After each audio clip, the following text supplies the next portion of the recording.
युवाओं का मन वायु के समान हुआ करता। और यूँ तो देखा जाए पूज्य गुरु जी युवा और इसका विपरीत विलोम करो तो वायु,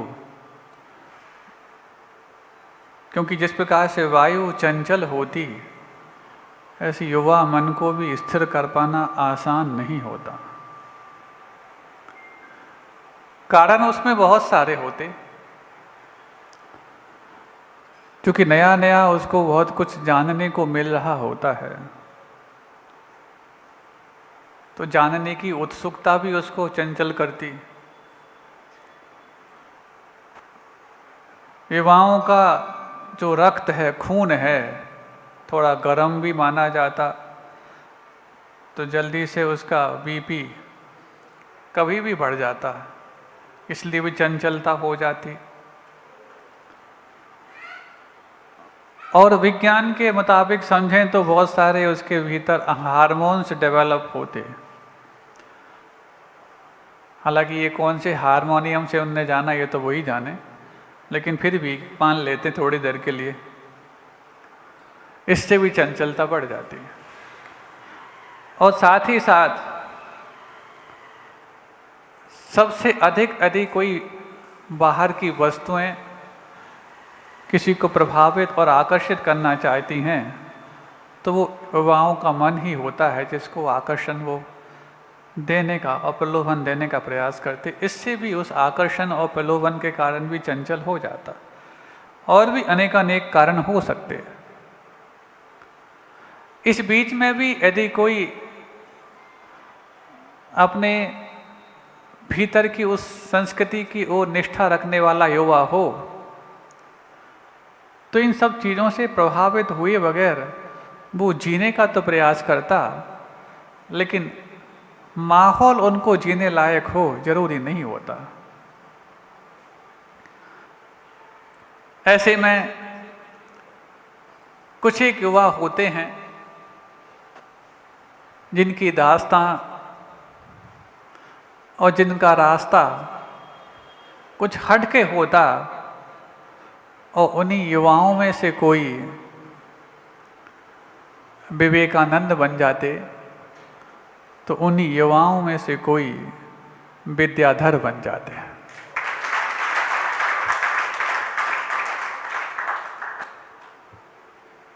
लेकिन युवा मन की परीक्षा तो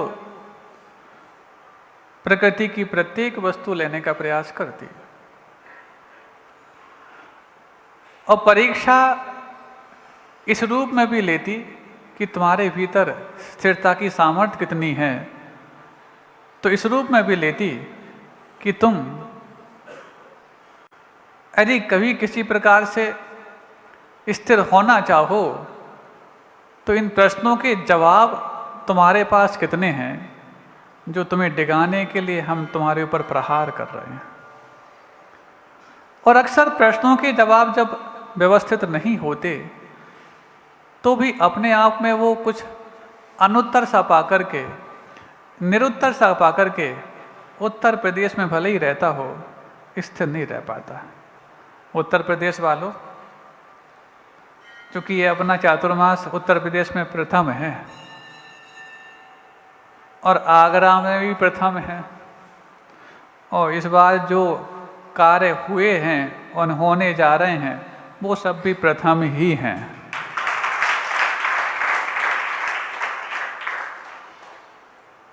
अब उस प्राथमिक कक्षा में पढ़ने वाले अलग बात होती है और अव्वल यानी प्रथम आने अलग बात होती है। आप लोग प्राथमिक कक्षा के हैं कि प्रथम आए हुए विद्यार्थी हैं? हैं? अच्छा, तो मतलब कक्षा विद्यार्थी यदि प्राथमिक कक्षा के हों तो पक्का है कि वो अध्यापक भी प्राथमिक कक्षा ही वाला घोषित करोगे तुम तो फिर यदि विद्यार्थी प्राथमिक प्राइमरी के हैं तो पक्का है कि वो टीचर भी प्राइमरी का ही हो जाएगा। और यदि टीचर प्राइमरी का नहीं है तो फिर स्टूडेंट भी प्राइमरी के नहीं होने चाहिए, प्रथम आने वाले भले हो जाएं, लेकिन प्राइमरी के होना ठीक नहीं। प्राइम होना और प्राइमरी के होना, इसमें अंतर है कि नहीं? हालांकि ARY लग जाए तो वही प्राइमरी बन जाता, लेकिन प्राइम का मतलब प्रमुख होता और प्राइमरी का मतलब प्राथमिक होता। क्या बनना, प्रमुख बनना कि प्राथमिक बनना?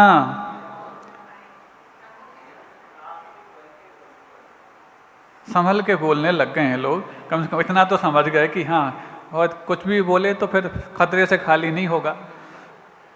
तो ऐसा ही युवाओं का मन होता। वो कई बार जब सही प्रश्न उनके ऊपर फेंके जाते और जब उस प्रश्नों का प्रहार वो नहीं झेल पाते तो कई बार निरुत्तर रह जाते, तो कई बार अवसाद में पहुंच जाते। ऐसे ही एक युवा जो अपने पूरे परिवार का बहुत सेवा के भाव को मन में रखे हुए सेवा करने वाला युवा, और संयुक्त परिवार में यदि कोई रह रहा हो तो उस संयुक्त परिवार में सबकी सेवा का ध्यान रखना, सबकी ज़रूरतों का ध्यान रखना और उसको समय पर पूरा करने के लिए जज्बा रखना, ये सब कुछ आज के युवाओं में बहुत कम दर्शन होते। पहली बात तो परिवार उसके लिए सबसे बड़ा एक झंझट मालूम होता, और आइसोलेशन के ज़माने में वो कोई लेसन तो नहीं लेते, लेकिन आइसोलेशन होने का पूरा प्रयास करते। लेकिन वो युवा कुछ हटके है। परिवार में युवा के नाम पर इकलौता है, लेकिन पुरुषों के नाम पर बहुत सारे पुरुष उस परिवार में हैं। पिताजी भी हैं, दादाजी भी हैं, काका जी भी हैं और बाबा जी भी हैं, लेकिन रोजगार सिर्फ इसी के हाथ में है, बाकी सबके हाथ इसको आशीर्वाद देने के लिए तो हैं। आप लोग समझ रहे हैं? रोजगार के हाथ और रोजगार जिसको मिला है उसको आशीर्वाद देने वाले हाथ, इसमें थोड़ा सा अंतर तो होता है। ये बात अलग है यदि जो रोजगार पाए हुए है वो उस आशीर्वाद की छाँव को तसल्ली मानता है तो ठीक है, लेकिन तकल्लुफ मान ले तो? तकल्लुफ समझते हो? इतना तो शायद उर्दू आप लोगों को आती होगी, उत्तर प्रदेश में तकलीफ, तकलीफ मतलब तकल्लुफ। तकल्लुफ ना करें महाराज, महाराज तकल्लुफ करते ही नहीं हैं। तो अब सोच लिया उसने कि कोई बात नहीं, जीवन का एक ऐसा भी पल होना चाहिए जब मैं हर व्यक्ति की हर ख्वाहिश का पूरा कर सकूं और मेरे मन में कभी भी ये भाव ना आए कि मैं ही सब कुछ कर रहा हूँ, ये सारे बैठे बैठे खा रहे हैं। और इसके बाद का वो प्रतिदिन ध्यान भी रखता है। लेकिन जब आशीर्वाद की छाँव थोड़ी सी भारी लगने लग जाती है, हाथ सर पर रखा हो तो वहाँ पर छाँव महसूस ना होकर के बोझ महसूस होने लग जाए, तो हमें लगता उस बोझ में बोध बहुत दुबक करके पीछे रह जाता। लेकिन ये युवा कुछ हट करके है, प्रयास करता परिवार का प्रत्येक व्यक्ति मेरी हर प्रस्तुति से प्रसन्न होवे। इकलौता रोजगार है, व्यापार धीरे धीरे इसने, चूंकि था तो पुश्तैनी, लेकिन अपने तरीके से उसने उसमें अपना टैलेंट लगा करके बहुत उन्नति को प्राप्त करा दिया। और जब व्यापार उन्नत होता है और अंदर से पुरुषार्थ करने के बाद कुछ उपलब्धियों का आनंद आता है, तो उस आनंद को बढ़ाने के लिए कई बार कुछ युवा होते हैं जो सेवा के क्षेत्र को अपना करके अपने आनंद को और बढ़ाना चाहते हैं। आप लोग सुन रहे हैं? आप लोग को तलाश करना है कहीं इस प्रकार के युवा आपके आसपास तो नहीं, आपके आस पड़ोस में तो नहीं, आपके घर में तो नहीं, और नहीं है तो जो युवा हम आपके सामने प्रस्तुत करने जा रहे हैं वो आपके आसपास हो सकता कि नहीं, इसकी भी बात सोचना है। अभी तक तो नहीं है, हो सकेगा कि नहीं ये भी देख लेना। दिन बीतते जा रहे हैं, उसकी सेवा से पूरा परिवार संतुष्ट है। लेकिन परिवार संतुष्ट होना अलग बात है, लेकिन उस संतुष्टि में इस व्यक्ति को शामिल होना बहुत अलग बात है। परिवार तो संतुष्ट है, लेकिन वो युवा सोचता है मैं और इसके लिए कैसे कर सकूं ताकि इनकी खुशियां बढ़ा सकूं, इनको कभी किसी चीज़ का कोई चिंता भी ना करना पड़े, ना किसी प्रकार से चिंतन करना पड़े, इनके भावों पर कुछ आए इसके पहले हम इनकी पूर्ति कर पाएँ। बहुत कठिन होता है आज के समय में, ये तो मिल पाना ही कठिन है, कहने के बाद भी कर पाएँ तो बहुत दुर्लभ है, फिर बिना कहे समझ करके वो करने के भाव रख पाना। हाँ, धीरे धीरे करके इसकी चिंताएं इस रूप में बढ़ रही हैं कि परिवार की सेवा मैं कैसे कर सकूं, तो परिवार की चिंता एक अलग रूप में बढ़ रही है। परिवार की चिंता इस रूप में बढ़ रही है कि ये सेवा तो खूब करता है, अर्थोपार्जन कमाई भी बहुत अच्छे से करता है, लेकिन आजकल इसका समय पर घर पर आना कम हो गया है, रात को लेट आने लगा है। हम मानते हैं इसमें कोई भी व्यसन, कोई भी ऐब, कोई भी बुराइयां नहीं हैं, लेकिन रात को लेट आना ये अच्छी शुरुआत तो नहीं है। आप लोग के मन में भी कभी आता होगा जब आप लोग के साहबजादे घर लेट आते हैं, अथवा आप लोग पे भी जब साहबजादापना जिया होगा तब आप लोग भी शायद घर लेट जाने की कुछ अलग अलग दलीलें तैयार करते होंगे। परिवार के लोगों को चिंता होने लगी, अभी तक तो शाम को रात को 9-10 बजे तक व्यापार समेट करके लौट के आता था, धीरे धीरे इसके 10:30 बजने लग गए, 11 बजने लग गए, कभी कभी तो 12 तक बज जाते। तो जब लौट करके आया तो अभी तक तो सब सोए हुए मिलते थे, और यदि किसी गांव में कभी कोई चोरी चपाटी की ज़्यादा संभावनाएं ना हो तो बस अंदर से अर्गला लगा देते, जो बाहर से आना चाहे खोल ले। लेकिन आज के समय में तो अंदर रह करके भी ताला लगाना पड़ता है। हमें लगता है अंदर रह के ताला लगाने का मतलब है कि अंदर के लोगों से ही आपको बहुत ज़्यादा दिक्कत है या शक होने की संभावना है, तब तो अंदर आप हैं, पूरा परिवार अंदर, लेकिन ताला लगा करके रखते हैं। बात सही है, ये ताला बताता है कहीं ना कहीं आपकी किस्मत पे ताला पड़ा है, तब तो आस्तीन के सांप अपने घर में ही रह सकते हो सकते हैं। गलत तो नहीं कह दिया है? बाहर से ताला लगे तो बात समझ में आती, लेकिन अंदर सभी लोग हैं और अंदर से ताला लगा करके यदि हैं तो मतलब अपनों पे विश्वास नहीं है, तब तो ताला लगा हुआ है। महाराज आप तो सब जानते हैं दुनिया में जितनी दिक्कत गैरों से नहीं उससे ज़्यादा तो अपनों से होती है। आप लोग सुन रहे हैं? अपनापन से सुन रहे हैं कि गैरपन से सुन रहे हैं? तो ताला लगा के सुनोगे क्या? महाराज अब हम कभी ये कहें कि हम अपने हैं तो भी आपको समस्या, और यदि ये कह दें कि गैर हैं वो तो हम कह ही नहीं सकते, हमें समस्या, तो कहें क्या? ये कहो ना कोई अपना है ना कोई गैर है, दुनिया तो एक सपना है, अपना जो है वो अपने भीतर बैठा है, उसको मात्र अपनाना है।